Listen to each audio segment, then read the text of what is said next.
Je vous propose qu'on commence tout de suite par un petit quiz très simple. Ceux qui ont un ordinateur chez eux, lèvent la main. Comme ça, on est tranquille. OK. Donc, parmi tous ces gens, donc tout le monde qui ont un ordinateur, quels sont ceux qui pensent qu'ils ont des virus dans leur ordinateur? Il rame un peu, il est plus aussi rapide qu'au début, levez la main. OK. Quels sont ceux qui ont lu toute la notice, les 220 pages de A à Z, avec tous les raccourcis clavier, etc. Donc, à part madame, personne. Donc, vos notices sont comme la mienne, avec plein de poussière dans la bibliothèque, c'est bien ça? OK, tout va bien. Et quels sont ceux qui ont installé des logiciels? Word, Excel, Candy Crush, etc. À peu près tout le monde. OK. Alors, aujourd'hui, on va utiliser la métaphore de l'ordinateur pour faire un parallèle avec le cerveau. Parce que nos cerveaux sont des ordinateurs hyper puissants. Et tout comme un ordinateur peut être infecté par un virus, et il peut ramer, nos cerveaux peuvent être infectés par des virus. Par exemple, comme type de virus, on a ce qu'on appelle les croyances limitantes.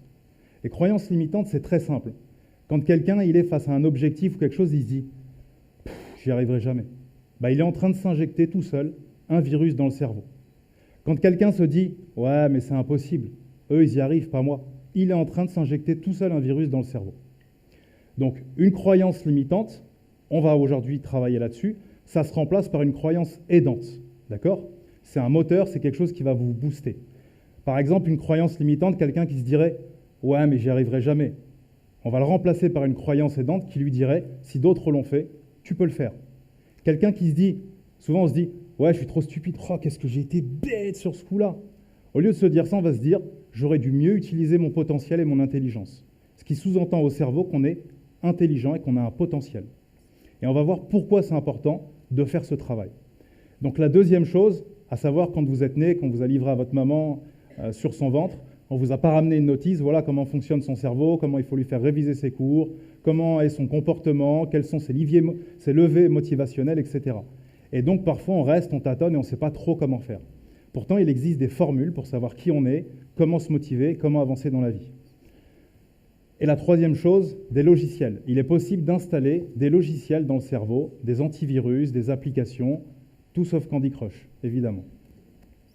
Donc c'est ce qu'on va faire tout de suite. Je vais vous installer à tous une petite application gratuite que vous pourrez utiliser ou non. Donc pour pouvoir la télécharger, il faut faire un petit jeu simple. Vous allez regarder cette pièce, je vais vous laisser 15 secondes, et vous allez devoir trouver le plus d'objets de la couleur bleue possible. Et vous allez les mémoriser, ensuite on va tous fermer les yeux, et celui qui en connaît le plus possible gagne la compétition. C'est parti, vous avez 15 secondes pour trouver le plus d'objets bleus. La coque du téléphone portable de votre voisin, le voile de la sœur devant vous, un schtroumpf qui passe dans les rangs, ce que vous voulez. Vous les regardez, vous les mémorisez dans votre tête. C'est la fin. Je vous propose de fermer les yeux tous ensemble pour que personne puisse tricher et continuer de regarder. Donc, qui a au moins 10 éléments bleus? Levez la main. OK, il y en a quelques-uns. Qui en a 5? Levez la main. Qui en a au moins 1? OK, donc tout le monde. Donc surtout, vous gardez les yeux fermés. L'application est en train de se télécharger. Qui peut me donner 5 éléments orange, s'il vous plaît, en gardant les yeux fermés? Attendez, vous avez tous regardé la pièce, vous avez regardé à gauche, vous avez vu la pièce dans ses moindres détails. Vous avez tout vu. Personne, 5 éléments orange? Ceux qui levaient la main là à 10, vous n'êtes pas capable de faire 5? Qui a au moins 2 éléments orange, qu'il a vu clairement, qu'il a clairement identifié? Personne. OK. Donc vous pouvez rouvrir les yeux, j'ai téléchargé mon application. Donc le jeu, en fait, il est simple, je vous explique. Je vous ai programmé, j'ai programmé vos cerveaux, vos ordinateurs de bord, pour effectuer une opération. Cette opération, c'était de rendre tout ce qui est autre que le bleu invisible et de ne voir que du bleu. Et donc, votre système neuronal, quand vous avez cherché dans votre tête que je vous ai dit « regarde du orange », blackout, rideau noir, il n'y a plus rien. Pourtant, vous avez vu toute la pièce en détail, mais vous n'étiez pas programmé pour ça. Et ensuite, quand je vous ai dit « parlez-moi du orange », vous étiez muet, incapable de parler du orange, parce que vous étiez programmé pour voir du bleu. Et bien, dans la vie, c'est la même chose. Si vous avez été infecté par des virus à l'école, dans votre famille, dans vos amis, qu'on vous a dit « tu es un incapable, tu n'y arriveras jamais, pour toi c'est impossible, tu n'as pas les compétences, peux mieux faire, etc. » Eh bien, à la fin, vous allez voir la vie en orange, c'est-à-dire de manière négative. Et quand on vous dira « cherche du positif », vous direz « blackout ». j'en vois pas. Je suis nul, j'y arriverai jamais, c'est impossible, c'est hors de portée, etc. Par contre, quelqu'un en bleu dans la même pièce, si j'avais programmé la moitié de la salle en bleu, la moitié de la salle en orange, les oranges seraient incapables de voir du bleu et les bleus seraient incapables de voir du orange. Pourtant, vous êtes tous dans la même pièce et vous avez vu exactement la même chose. Le problème, c'est donc la programmation. Et donc, si quelqu'un est programmé positivement, vous lui dites « Ouais, tu t'es cassé la jambe. Ouais, c'était génial, j'étais à l'hôpital, j'ai rencontré un mec, etc. On va faire des affaires ensemble. Ouais, mais à l'école, ils t'ont viré. Ouais, c'est pas grave, ça m'a encore plus motivé, etc. Je vais aller dans une autre fac, je vais faire un autre truc. » Vous voyez, en fait, c'est juste la programmation. Donc moi, ce que je vais faire aujourd'hui, c'est qu'on va travailler sur nos programmations, parce qu'on peut se reprogrammer. Donc ceux qui sont déjà boostés et qui sont dans un système de réussite, etc., ils vont encore mieux réussir, et ils vont apprendre pourquoi ils réussissent. Et ceux qui sont dans une dynamique où ils ont été contaminés par des virus, on va enlever tous les virus. On va activer antivir, Norton, on va tout mettre en même temps. D'accord? Nettoyage complet, redémarrage du disque dur, et après on y va. Alors, est-ce que vous pouvez me demander le temps qu'il fait dehors, s'il vous plaît? Vous me dites quel temps fait-il dehors? Non, vous me posez la question en fait. Donc allez-y, on vous écoute. Demandez-moi quel temps il fait dehors. Alors, dehors dans le ciel, très important, hein, dehors dans le ciel, il n'y en a pas des gros nuages tout noirs avec des points jaunes. Il n'y en a pas. Il n'y a pas de gros nuages noirs avec des points jaunes. Qu'est-ce que vous venez tous de voir dans votre tête? Des gros nuages noirs avec des points jaunes. Pourtant, je vous ai dit 4 fois qu'il n'y en avait pas. C'est vrai ou pas? Regardez. Surtout, très important, n'imaginez pas votre voisin de gauche habillé en clown avec un maquillage blanc, une perruque orange et un nez rouge. Allez-y, regardez-le. Ne l'imaginez pas, surtout pas. Ne l'imaginez pas habillé en clown. Voilà, qu'est-ce qui vient dans votre tête? Vous le voyez habillé en clown. Et pourtant, c'est comme si un pirate, il arrive, il vous pirate le cerveau. Vous voyez? Pourquoi? Parce que le cerveau ne comprend pas la négation. Le cerveau ne comprend pas la négation et c'est très important. Imaginez que vous vous dites « Ouais, j'en ai marre de me réveiller, d'être fatigué. » Ouais, vous ne m'avez pas dit ce que je devais faire. Vous me donnez l'anti-objectif. Mais je n'ai toujours pas d'objectif. Si vous dites à votre enfant « Ne pose pas ton verre ici », il est fort probable qu'il refasse toujours la même erreur de manière continuelle. Et plus il va la faire, plus vous allez l'engueuler. Pourtant, le problème, c'est vous. Vous lui avez dit ce qu'il ne devait pas faire, mais vous ne lui avez pas dit ce qu'il devait faire. Et le cerveau, c'est la même chose. On ne se dit pas « je ne veux plus me réveiller fatigué ». C'est un anti-objectif. On ne se dit pas « je ne veux plus fumer ». C'est un anti-objectif.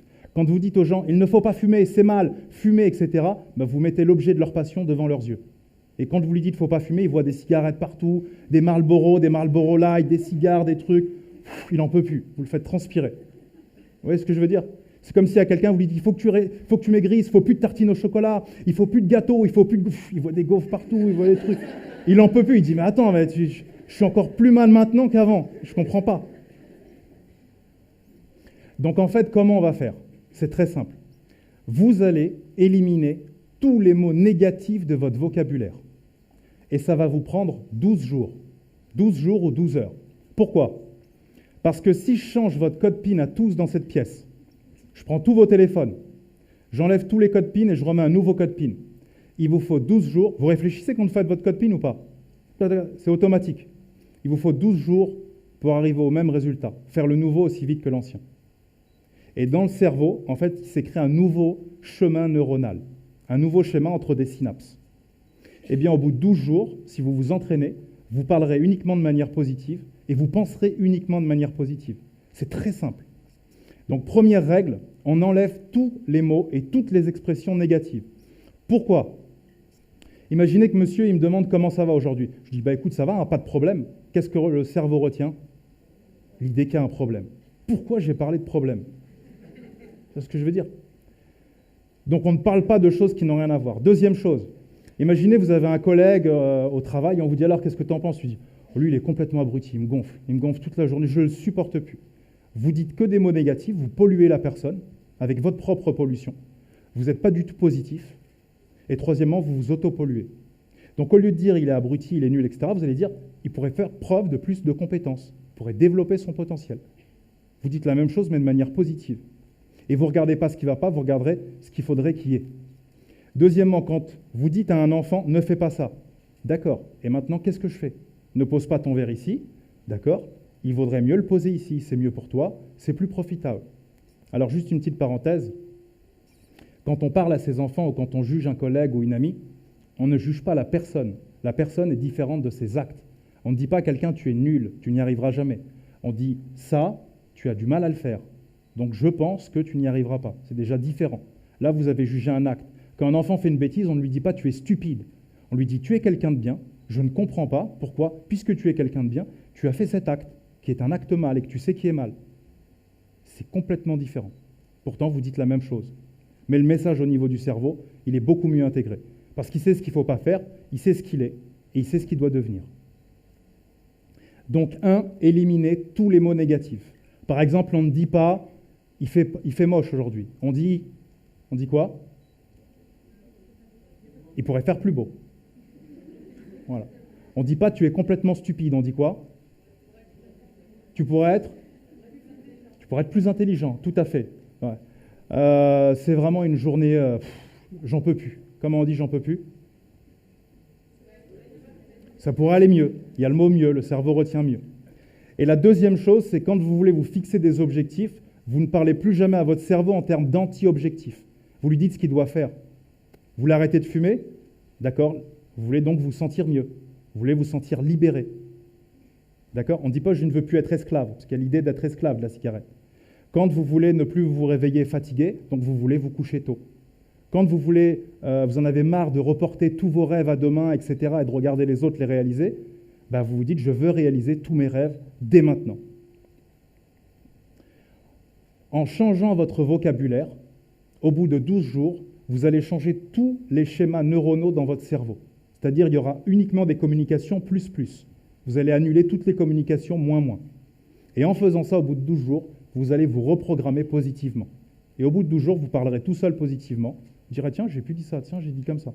Et vous parlerez en termes d'objectifs positifs.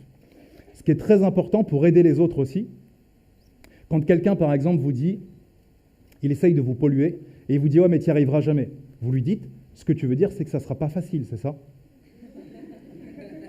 Vous n'avez pas à vous laisser polluer, d'accord? Donc vous devez contre-attaquer positivement. Si quelqu'un vous dit, tu es stupide, vous dites, ce que tu veux dire, c'est que j'aurais pu être plus intelligent sur ce coup-là. Vous voyez? Comme ça, vous reprogrammez tout de suite le cerveau, vous avez un pare-feu, et vous ne laissez pas la négativité des autres vous polluer. Alors, une petite histoire importante, en fait, ça se passe à Oak School, dans un quartier défavorisé aux États-Unis. Aux États-Unis, on a le droit de tester un peu tout sur tout le monde. Donc, des chercheurs arrivent dans une école, ils testent tous les enfants, et puis, par erreur, ils envoient les résultats des QI dans la salle des professeurs. Et là, les professeurs s'aperçoivent de quoi? Qu'en fait, la plupart des enfants qui ont de grandes difficultés scolaires sont des génies, mais qu'ils n'ont pas su, en fait, sublimer leur génie. Et que la plupart des enfants qui sont des prodiges, c'est juste des enfants qui ont des parents un peu plus riches que les autres, qui leur payent des cours du soir. Les professeurs sont stupéfaits, ils font plein de réunions, les chercheurs arrivent, leur disent « on s'est complètement trompé, vous ne deviez pas recevoir les résultats, on les prend, on s'en va ». Et puis ils reviennent un an plus tard. Et un an plus tard, qu'est-ce qui se passe? Les génies sont devenus des cancres, et tous les cancres sont devenus des génies. Qu'est-ce qui a changé? Ce qui a changé uniquement, c'est la programmation des professeurs, qui a changé leur système neuronal, qui a changé comment on s'adressait à eux. On s'adressait à eux comme des génies. Les mots ont changé leur système neuronal à eux, qui a ensuite changé leur programmation. Je vous donne un exemple. Donc, je fais des formations de lecture rapide. J'apprends aux gens à lire des livres rapidement. J'ai formé des milliers de personnes, j'ai formé des ingénieurs à Londres, etc. Un jour, une maman m'amène ses 3 garçons. Donc, elle les amène, elle me prend avant le début du cours, elle me dit, par contre, vous voyez, lui, il est un peu bête. Donc, voilà, il ne faut pas faire attention s'il a un peu de tension, s'il ne comprend rien, si des fois il fait des remarques comme ça. Voilà, c'est normal, on a tout essayé, les cours du soir. Voilà, c'est mauvaise pioche. Je dis d'accord, madame. Et donc moi, je me suis dit, je vais me programmer comme si en fait cet enfant, c'était un enfant de Oak School. Et c'était un génie en fait. J'ai un Beethoven dans ma classe, j'ai un Mozart, j'ai un Einstein. Et donc toute la journée, je lui ai parlé comme à un génie. Comme si je considérais vraiment cette personne. Je passais du temps, j'ai mangé avec lui, c'est devenu la mascotte de la classe.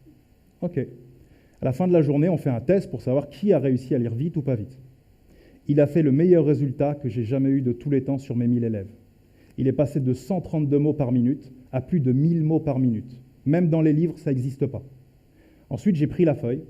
À la fin de la journée, je l'ai amenée à sa maman. Elle me dit, ça va, il ne vous a pas trop embêté, les questions, les trucs, relous, tout ça. Je dis, non, attendez, meilleur résultat, 132 à 1000. Elle m'a dit, j'y crois pas. J'ai dit, c'est exactement le résultat que j'attendais de vous. Vous n'y croyez pas. Et comme vous ne croyez pas en votre enfant, ben évidemment, il ne peut pas croire en lui. Tout simple.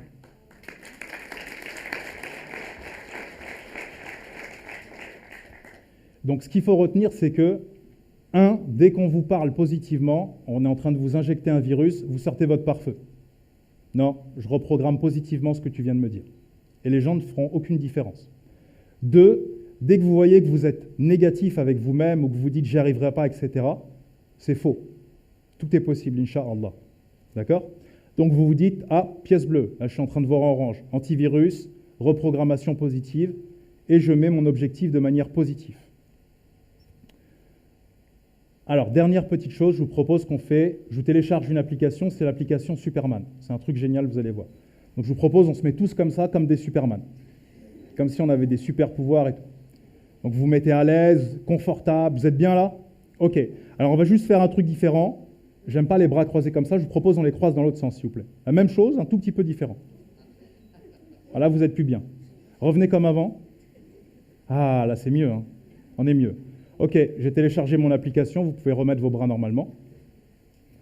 Donc en fait, ce que vous venez de faire là, c'est ce qu'on appelle en entreprise ou en développement personnel de la résistance au changement. Je vous ai fait faire la même chose qu'avant, un tout petit peu différemment, et vous résistez. Ah non, non, non, je reviens comme avant. C'est plus simple, pas d'effort, etc. Donc là, pour ceux qui vont pratiquer positivité, langage, objectif, etc., ils vont sentir de la résistance au changement dans leur cerveau. C'est normal, jusqu'ici tout va bien. Mais au bout de 12 jours, vous ferez aussi facilement ce que je vous ai conseillé aujourd'hui que ce que vous faisiez hier et qui était beaucoup moins productif. Voilà, merci à vous pour votre attention. Une dernière chose, très importante, surtout demain quand vous irez au travail, n'imaginez pas votre boss habillé en clown avec une perruque rouge et un nez de clown. Merci.